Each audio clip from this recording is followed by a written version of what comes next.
The rain came down in torrents, obscuring my vision as I navigated the winding road that led to St. Agnes's convent. The ancient building stood atop a lonely hill, a looming silhouette against the stormy sky. I had been summoned there as a historian to catalog the convent's archives, a task that should have held no peril. But from the moment I arrived, an ominous feeling had settled in my chest. I stepped out of my car, the rain pelting me mercilessly, and made my way up the cracked stone path that led to the convent's entrance. The heavy wooden doors creaked open, as if beckoning me inside. The foyer was dimly lit, the flickering candles casting eerie shadows on the faded portraits of long-dead nuns that adorned the walls. Sister Mary, the convent's last living occupant, greeted me with a smile that did little to hide the exhaustion in her eyes. She led me through the labyrinthine corridors, the floorboards groaning beneath our feet, to the small room that would serve as my workspace. The archives were a treasure trove of history, filled with centuries-old manuscripts, diaries, and letters.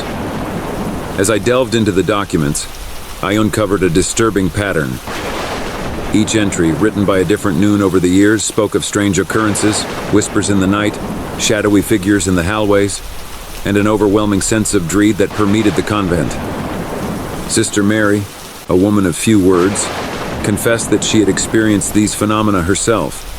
She spoke of sleepless nights plagued by chilling whispers in Latin and dark figures that seemed to follow her through the convent. Her pallor and haunted expression bore witness to the horrors she had endured. As I worked late into the night, the storm outside grew more intense, the wind howling like a mournful wail. I couldn't shake the feeling that we were not alone in the convent. I heard faint footsteps in the hallway, the soft rustling of robes, and a chilling voice that whispered my name. "Who's there?" I called out, my voice trembling. There was no reply, only the oppressive silence that seemed to hang in the air like a shroud. I tried to dismiss my unease as the product of an overactive imagination, but the feeling of being watched never left me. Days turned into weeks, and my research uncovered a dark history that had been buried beneath the convent's holy facade. It seemed that St. Agnes's convent had once been a place of great suffering. Nuns accused of heresy had been imprisoned within its walls, subjected to unspeakable tortures. One name in particular appeared repeatedly in the archives: Sister Beatrice. She had been accused of consorting with demons and was said to have possessed unnatural powers. Her fellow nuns had turned on her, subjecting her to brutal interrogations and exorcisms. As I delved deeper into Sister Beatrice's story, I began to feel a malevolent presence that seemed to grow stronger with each passing day. I would wake in the dead of night, bathed in cold sweat, with the sensation of icy fingers closing around my throat.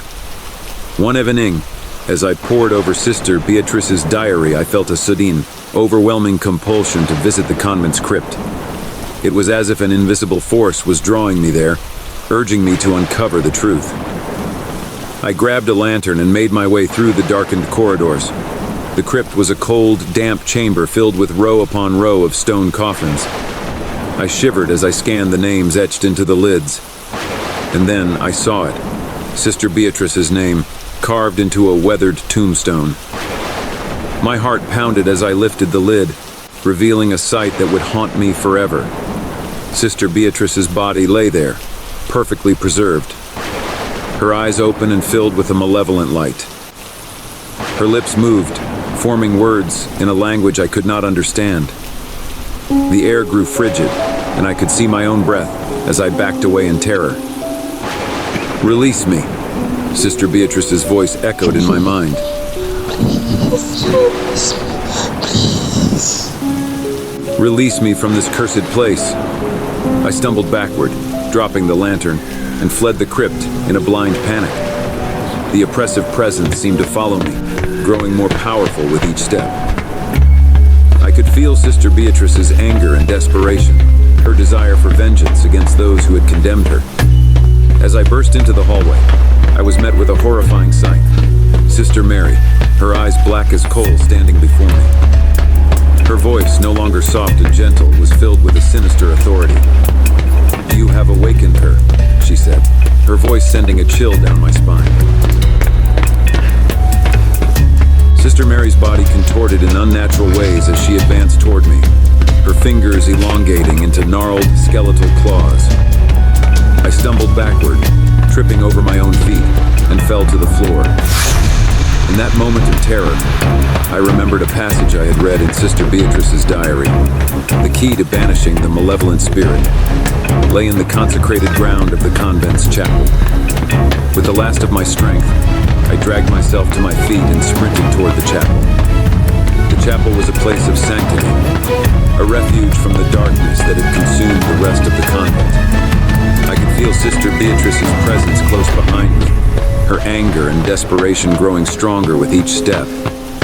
As I crossed the threshold into the chapel, I could hear her voice screaming in my mind, a cacophony of rage and torment.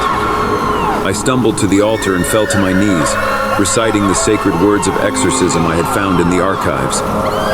The chapel seemed to tremble with a powerful force as Sister Beatrice's malevolent presence was expelled from the convent. The storm outside raged on, but the darkness that had plagued St. Agnes's convent for centuries was finally banished. Sister Mary, her eyes returned to their natural state, helped me to my feet. She thanked me, her voice filled with gratitude, and I knew that the convent was finally free from the haunting presence of Sister Beatrice. I left St. Agnes Convent forever changed, the memory of that night etched into my soul. The darkness that had once consumed the convent was gone, but the horrors I had witnessed would stay with me for the rest of my days. Sister Beatrice's malevolent spirit had been banished, but the scars it had left behind would never truly heal.